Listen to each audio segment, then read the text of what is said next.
everything you've ever wanted to do is doing it. Task of making more. Welcome to yet another episode of the Coaching Culture Show podcast. Our guest today is Sakshi Kharbanda, a leading English coach and the founder of Shuhari Academy. She is CELTA certified, and Sakshi is on a mission to change the way we think of English.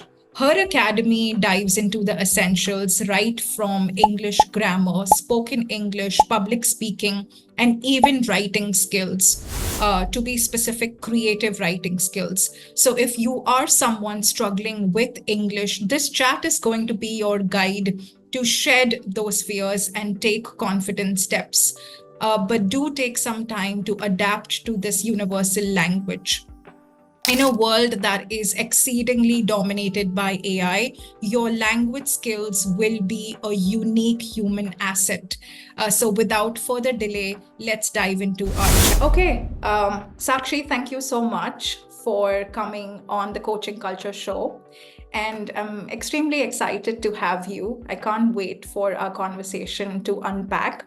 To kick things off, I want to start by asking you, could you share a bit about yourself and also where your journey in teaching began? Thank you so much for having me.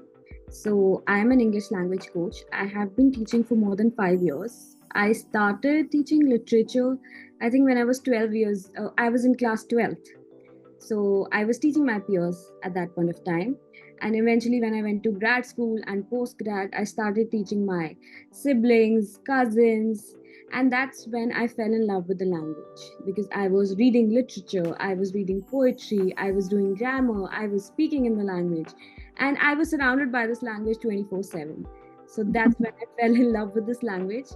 And I was doing my master's when I decided that I want to take it up as a profession. So Okay. I cleared my UGC net. I started working as an assistant professor. Again, I taught literature. But then I wanted to do something vocational. That's how I landed up doing CELTA.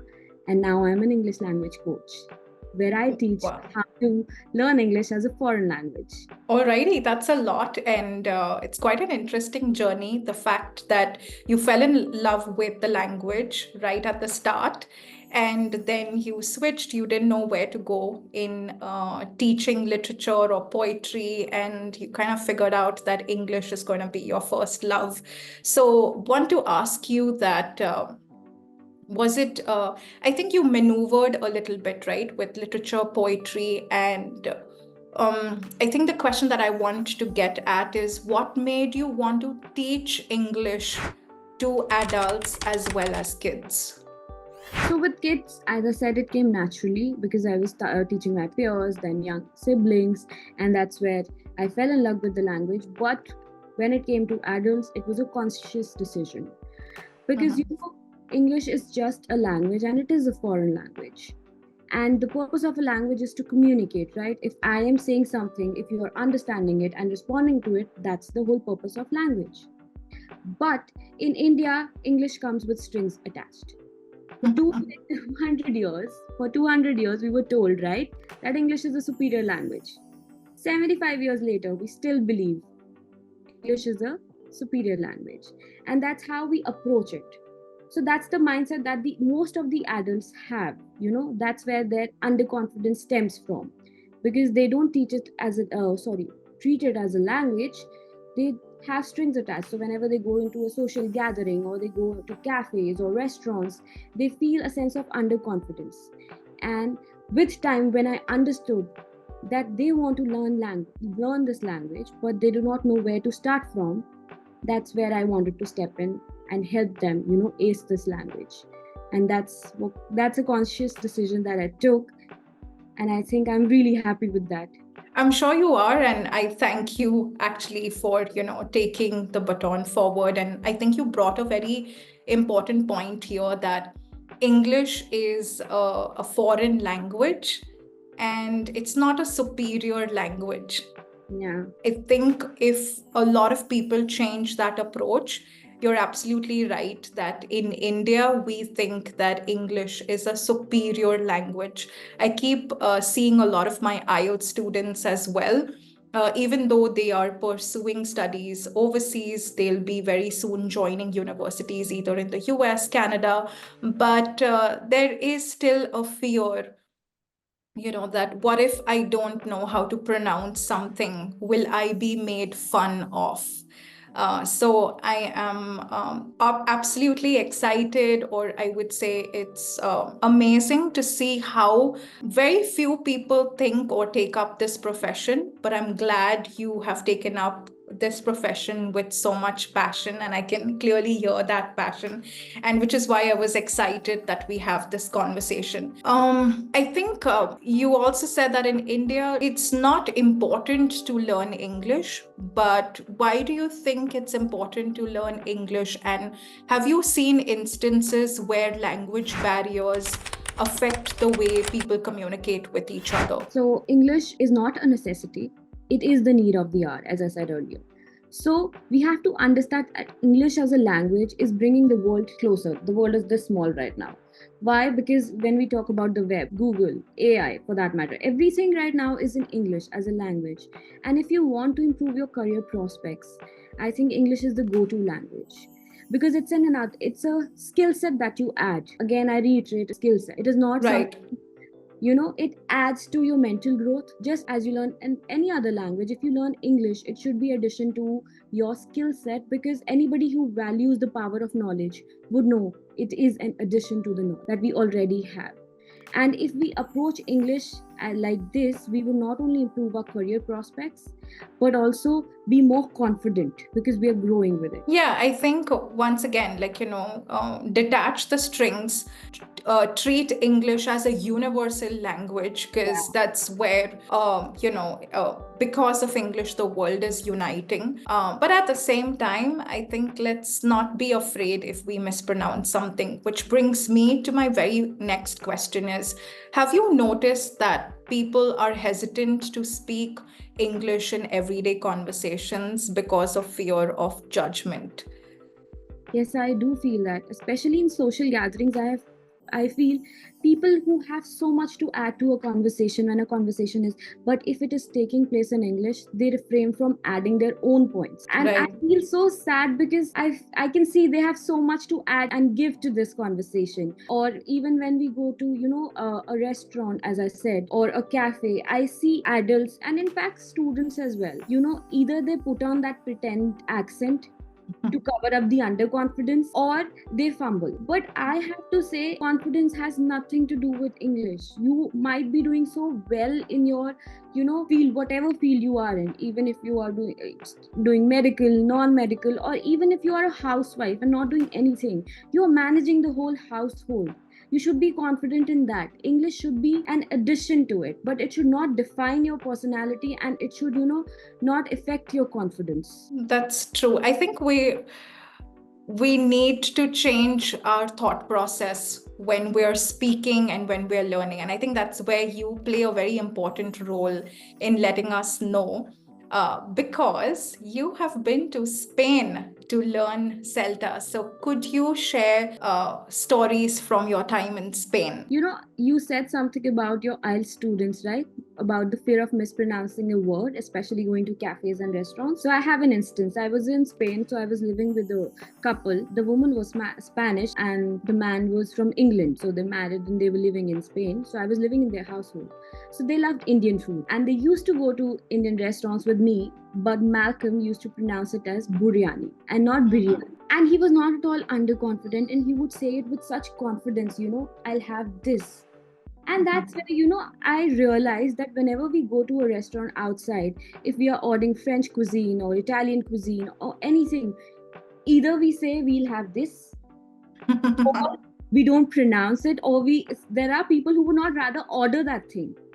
But we have to understand, it's a foreign cuisine. We can mispronounce it. The idea of, the fear of mispronouncing is so huge, but we have to understand we cannot ace a language without making mistakes. You have to make mistakes to be able to make progress in that language.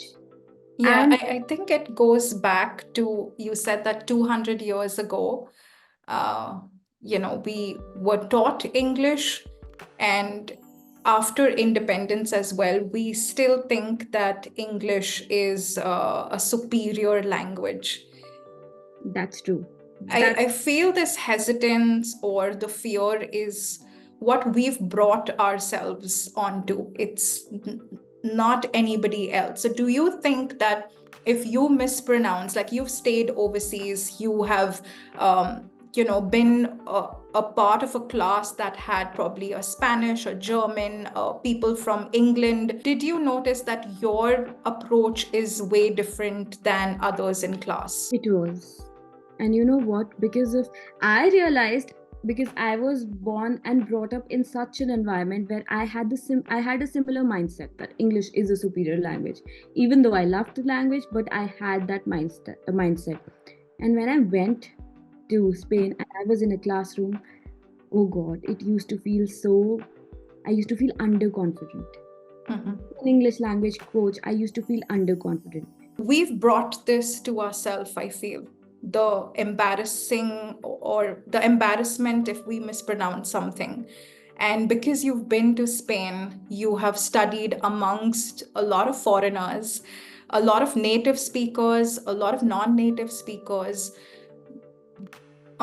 Did you feel that your approach is different than theirs? It is a lot different. I mean, I worked on it, and that's what I'm promoting right now. But when I was in a classroom where I had native speakers, I used to feel so underconfident.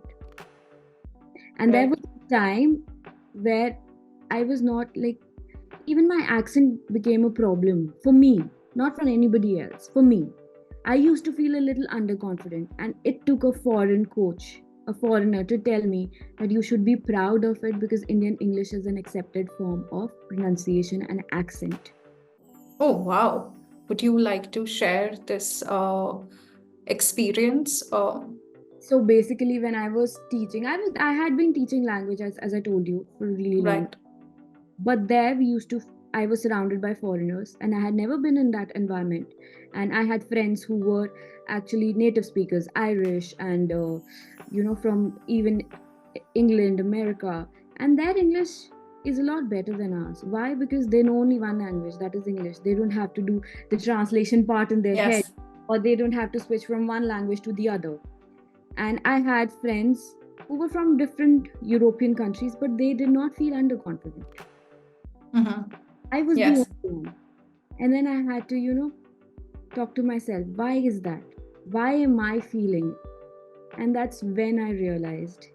And it was like, because I am treating it as a language that is superior. Superior. I am That not is so true. I'm not looking at it as a language. There are so many strings attached to that. When I there was a restaurant that I used to go to every morning to have breakfast. There was a waiter. We had kind of built a friendly relation. He would never talk to me in English. He knew I was an English language coach. Okay. He would come up to me and speak in Spanish, or with actions he would tell me, do you want water? Do you want this or that? Not for once did he feel ashamed. Mm-hmm. Not for once. Or feel underconfident. Ashamed would be a stronger word, but underconfident.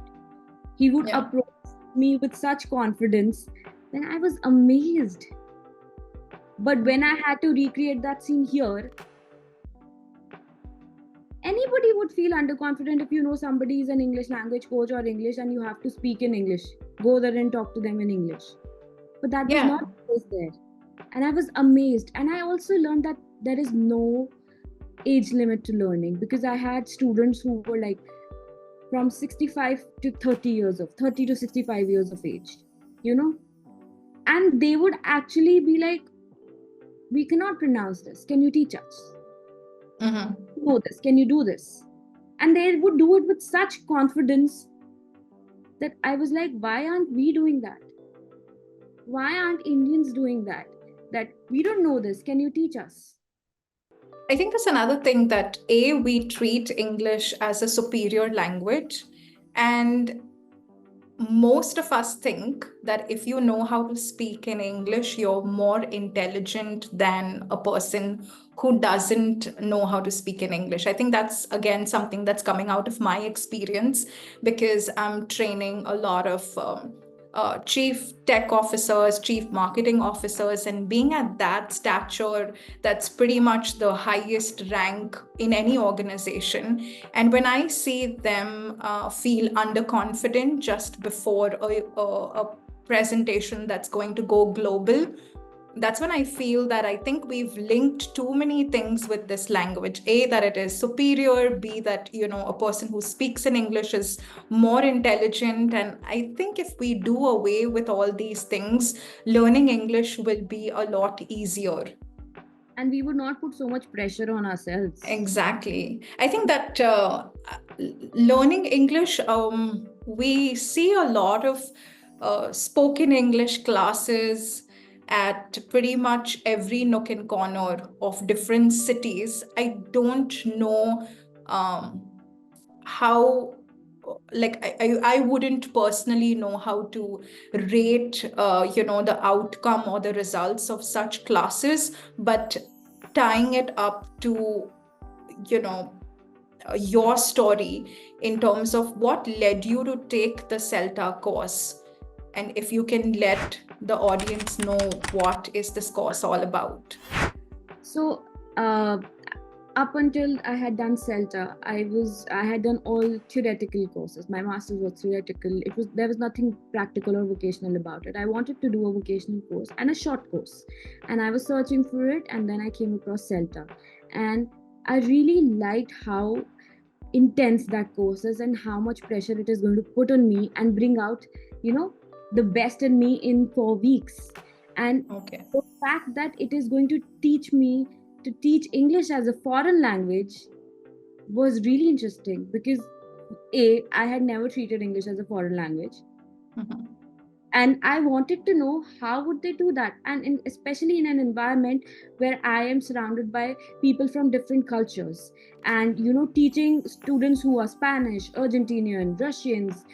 I just wanted to know how English language, how they communicate in English language, how do they understand it, and how do they treat it in their own scenarios, like in Europe. How traveling is a different thing, but living there and seeing everything, there was a presidential election going on at that point of time when I was in Spain. One of the candidates did not know English. There were Okay. two candidates. And Barcelona is the hub. It has people from all over the world, and people were voting for him. Right. I think there comes a sense of pride, especially overseas. Like I know in Germany, pretty much it is a mandate for even Indians traveling there. It's preferred if they know German, and they're very proud of their native language. But I feel back home, we have, again, so many diverse language. Like if you're in Maharashtra, the government letters or announcements will be in Marathi. If you go up north in Punjab, it will be Punjabi. I think we need to be proud of the diversity that we bring to the table, not only across the world, but even within our home country. And if all of us just treat English again as a medium to communicate our thoughts and get our work done, I think life will be a lot easier. I think, again, too many thoughts there, yes, clearly, because you've taken what I liked about specifically your journey is that you've taken a professional course and you also push the envelope of traveling overseas for this course. Though CELTA is a course that's easily available in India as well. But I loved the way that you've gone there, hands-on, gotten taught, experienced the living, and now teaching. I think your students are going to be really lucky because they're going to learn so much from you. This, again, if I want to tie this question here, that How did your thoughts and teaching approach change before and after CELTA? So before, I would say I was teaching in the conventional methods that we have. The teacher speaks and the students listen and they work on that. That is the traditional method of teaching. But there, when once I was in class and I said that I'm going to give a lecture, and my tutor corrected me right there and then. This is not a lecture. You're not going to speak. You're going to let your students speak. They are going to play an active part in the learning. There's Okay. going to be less TTT, which used to be teacher talk time, and more STT, student talk time. Oh, wow. So you let your students talk and ask them questions. If they have, so what we usually do in our classes is that, have you understood? Did you understand? And nobody Yes. will come up and say, no, I did not understand. There will be like a really few hands. But for example, if I have taught a vocabulary word, rather than asking, have you understood? What we were taught is you have to ask concept checking questions.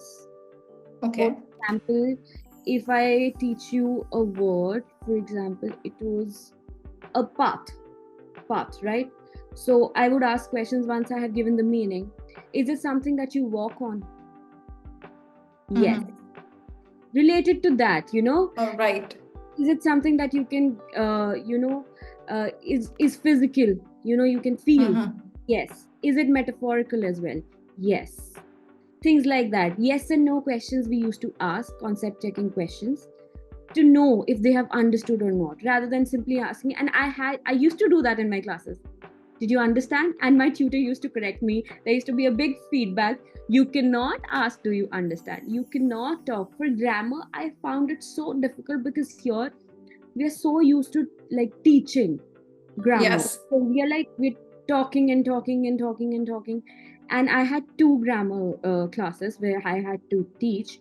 And every time the feedback used to be, you have to talk less.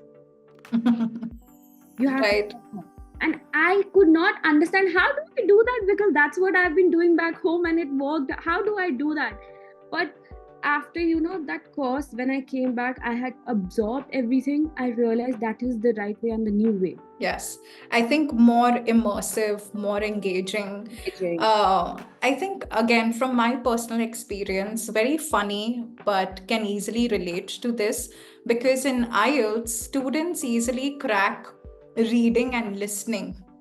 Because I think they're so used to getting bombarded with information that when it comes to writing and speaking, they're almost blank. That, okay, now what's the output from my thought process? But if there is any input, you're right. I think I'm going to personally be more mindful of asking concept checking questions. That's an amazing takeaway. And also the fact that, we need to incorporate speaking in every lesson, even if it is grammar, even if it is, literature. For example, if I'm going to take a literature class, if it is a poem about, anything like Road Not Taken, right? So I'm going to ask them, have you ever experienced something where you had to take a tough decision? And let them talk about it. Give them 5 minutes so that they can actually either A, converse in English, B, get excited about what we are going to learn, and B, in that set frame of mind, that we are going to be learning like what decisions are going to be made or how we make the decisions, right? The whole concept is going to be that after teaching that, like for 20 minutes after the lesson plan, give them 5 minutes later to talk about what did you learn, what do you think, and talk about the same thing. That actually helps in the absorption of the concepts that you have taught in the class, but also give them speaking time and improve their spoken English. I think that's the whole teaching approach to begin with. And I think this can apply to the rest of the subjects as well. Yeah. I think I've witnessed this could be one of the reasons why we may not be so creative as well. I think since our school days and college days, we've just been told what to do. Nobody is asking us what are we feeling, what are our thoughts around this poem or a passage that we read, and maybe there's a different take or a different opinion that somebody has, which again could be shared with the rest of the group. So your teaching approach is unique, and I think all thanks to CELTA and the fact that you took the effort to take up the certification. I can clearly see that it's going to be very different if students learn from you. But CELTA is, what I understood, is teaching English to adults, but you're also teaching kids. So you said teaching adults was a conscious decision and teaching kids came natural for you. So could you talk more about the challenges that you face when you're teaching adults? See, with adults, one thing that, is they are already motivated. If they are coming to the class, they have a motivation because they are in a routine, set routine. They are living their lives. They don't need to be here, but they make a choice to be here. So I don't have to motivate them. Motivation part is not that important, but yes, I have to keep them engaged in the class because this is going to be, they haven't been in that learning environment since a really For a long time. Yes. So I have to make it engaging for them. So I have a class where I have like 3 to 4 housewives who come to me who want to learn English. Homemakers, not housewives. Right. So they come to the class and we talk about, so I just wanted to know how well they can speak English. So we started with, can you tell me this recipe of a favorite dish that you cook? So we start with that, something that they do, or that will get them thinking and will get them rolling their language. Again, you made it a conscious effort to change from housewives to homemakers. Why do you think that was important, or that is important to do nowadays? Because I think housewives is a dated term, and Right it on. has a negative connotation with it. But homemakers, they are making the whole Yes. house, and you know what? If there are no homemakers, the house is not worth living. I feel. Yes, absolutely. So I feel they deserve that respect, and it is long due. Absolutely. Yes, I think the whole your conversation or what you're doing, it is long overdue. I think we are 75 years late, So if we don't wake up now, I don't know when we will. But how do you personally challenge stereotypes about learning English, especially the idea that speaking it is trying to show off, or you're trying to play a one-up? And I have personally experienced that. Have you at all experienced something like this? So basically, I would say that when I deal with the stereotypes, I have a student who's recently joined. She's a mother to a 1.5-year-old son. So she has done masters. She has worked outside of her hometown, and she has that kind of experience. But eventually, again, confidence. And my first class with her was just to tell her that, if you approach this language or these classes as something, I don't know how to speak, I need these, that is the same mindset that you're going to reflect on your child. And your child is going to say, my mother is not good at it. That. But if you treat it as a hobby, you're confident, you have already achieved what you want in your field. Now you chose to be a homemaker and you still want to continue learning. That is the same mindset that will be reflected in your child, and he'll be proud. My mother has hobbies. She's actually learning at this age. So the whole mindset, that's how my approach is very personalized. Whoever comes up to me, I try to tell them in their own words, around their own lives, that there is nothing that you should be feeling underconfident or you should not feel confident about. You're already doing well in your lives. For example, if housewives are coming, like homemakers are coming to me, and they come up to me, and I always tell them, you have raised your kids, you're raising your grandchildren, you have imbibed such good values, they're doing well in your lives, you should be confident about that. You have done your due. Now this is your personal hobby and you need to work on that. And if you work on that, yes, you will add another skill set and you will feel more confident. Not you are making, yes, not from underconfident to confidence, but more confident. That's it. Yes, I wanted to ask you, like, I think your experience is something similar to mine. In your class, I think you're 80% working on their mindset. Yeah. It's not a skill issue. It's more of a mindset rewiring. Yeah. Right? So yes, I think it's 80% working on the mind, 20% the skills. I'm sure they already know how to frame sentences, but you boost their confidence to try it. You boost their confidence to get in uncomfortable situations. And even if they don't know something, I don't think they'll fear asking that. So this now brings me to my personal favorite question, which is, in this digital age with AI doing so much already, why do you think communication skills are important, if they are important at all? The answer is we are humans. That is the only thing we know to communicate.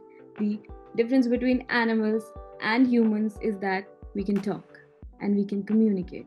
And if we take away that, Yes, what's left? and the idea that we beautifully can express our emotions, we can actually help somebody, feel better about themselves, or help ourselves talk to ourselves. And this whole language, this language that God has gifted us, I think we should value it and not give it away to AI. Please, no. It is Yes. something that we should be proud of. No matter what language you speak, we need to keep communicating, and we need to pass on, everything that we have learned from generations before, and not, we are literally passing everything that we learn. I'm going to pass something on to my daughter. My mother passed something that she learned way before to me. This process keep continue. Yeah, Right? I think why, again, with the digital age, what's also happening is remote work. It's actually possible to sit in India, in pretty much any part, and still work for US, UK, Europe. And the common thread is English. So if you know how to master English, you'll be able to express your feelings, your thoughts, your challenges, which is something AI cannot take over. Definitely. I think a lot of their hard skills, which is why I think I started off these conversations with many people, because we've been taught, again, growing up, that becoming an engineer or a lawyer or a doctor is more important. Your hard skills are what's going to get you to the next level. But it's actually your soft skills, your empathy, your acknowledgement, your ability to work in teams, your ability to communicate your thoughts effectively that get you higher and higher on the rung of the corporate ladder. But you also express that pretty well. Now I'm going to ask you something that's personal for you. Tell us about Shuhari Academy. I don't know if I'm pronouncing that correctly. I'm sorry if I butchered it. But what does this mean, and what problem is it specifically trying to solve? So Shuhari is a Japanese concept related to martial arts. So basically, means Nice. It's a 3-step approach. Shu means when you learn from your master, basics. Ha means when you start experimenting with it and find your own rhythm. And Re means that you don't stop there. You build on that and build something new, which is your own. Wow, that's deep.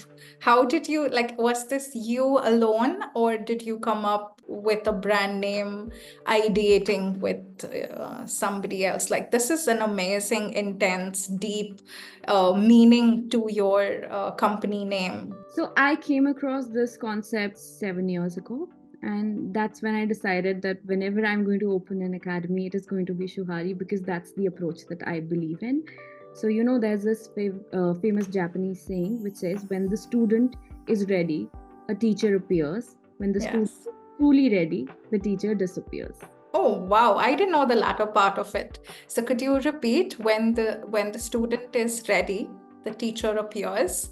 When the student is truly ready, the teacher disappears. Okay. So basically, we don't want here, we want you to go out of the academy and be able to ace anything that you want. And you Yeah. don't have to come back to us and be like, we need your help here. We want you to be, I don't want to do hand holding. I want you to be independent enough that when you go out in the world, you can ace any situation that you're in and feel confident. Wow. And yes, I think that again brings it back to your 3-step: learn from the master and then go out and slay. You're awesome. Tell us, for whoever is interested, I'm sure people, if they are listening and if they're watching this on any platform, they would be interested in learning from you. So for those interested in your teaching, could you tell us how can they connect with your academy? So basically, when we talk about teaching, our approach is, as I said, personalized. So whenever somebody comes up to me, we do a conversation over call and we ask them, what is your motivation behind it and what is your target? For some, it is climbing up the corporate ladder. For some, it is simply we want to go out and chat and social gatherings. That's our approach. For some, it is I want to connect with my grandchild. Mm-hmm. For some, it is I want to go to my son's parent-teacher meeting and be able to communicate fluently. So the different reasons, you have a different approach. I think, do you prefer them to reach out to you on Instagram, or is it an official website where they should go? And is there a registration form that they have to fill up? Or would you prefer for them to just pick up the phone, call, and somebody is going to guide them further? So I have my Instagram where I have put up my contact number and my email. You can contact us via any of these things and we'll be readily available to help you. Yeah, and I think, at least like I'll highly encourage people to join your academy. I think you have too many things for them to take away from. And I definitely see that after teaching, they'll be better equipped and probably their mindset will change. They'll be confident. And this is something that a lot of people are looking out for. I know that for sure. Because my students, of course, they know how to speak in English, but they're just, wanting to ace a specific test. And still, I feel gaps. And your audience probably is maybe trying to learn from scratch as well. But the mindset and the history and how you're bringing all of this to life, I think kudos to you. More power to you. I wish you lots of success. And I wish that, your academy, reaches new heights. With the new year, there's a lot of new things coming your way. And I wish you the very best. That brings me really to the end of my set of questions. Is there anything specific that you want to add, or is there any parting note that you would like to give to the audience? My only, parting gift would be that start treating English as a foreign language and a skill set that you want to acquire. And once you make that shift in your mindset, you will be able to make really good progress in learning this language, and you will see a considerable change in your confidence as well. It all starts right from here. Yes. It's all between your ears, as they say, right? And I think, yes, it's a super important point to reiterate that English is not a superior language. It is just a foreign language. So it's okay to fall and it's okay to get back up. Just like I did probably on this podcast. I think a lot of people think that, oh, you're an IELTS coach and, English comes naturally for you. But I think you and I also sometimes goof up and we don't take it so seriously. So the idea of learning a language is make mistakes. Yes. Like a mother tongue. If you look at a 2-year-old child, he will he or she will listen for like good 2 years and then start mumbling something that is way incorrect than what you speak. It is not legible as well. But that they shamelessly imitate and then finally they master the language. That's the approach. Yes. Make more mistakes, treat it as a foreign language. Let's not, get into that this is superior or you're more intelligent. maybe you will be a revisiting guest to our podcast, because what you have shared, I think there are so many more layers that I was trying to compress it, because we still wanted to stick to the set of questions. But thank you again, Sakshi, for agreeing to do this.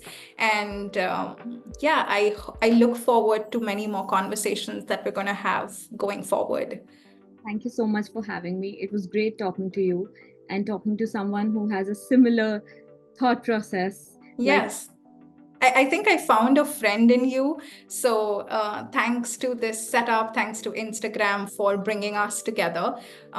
Thank you. This brings us to the end of yet another episode. I hope you enjoyed it as much as I did. A very important message throughout the conversation is that English is just a foreign language. It is by no means a superior language. So, when you're learning this language, feel free to rewire your brain again and again and let others also know the same. It's okay to mispronounce a foreign dish at a restaurant. It's absolutely okay to fumble when you are pronouncing any of the foreign brands. But what's not okay is that you fearing to even be at those events, or you stopping yourself to even speak or express your thoughts. With that, I thank you so much for your time and attention today with us, and I will see you in yet another episode. This is MG, your communications coach, signing off from the Coaching Culture Show podcast. If there is anything, if I could say that. What is freedom?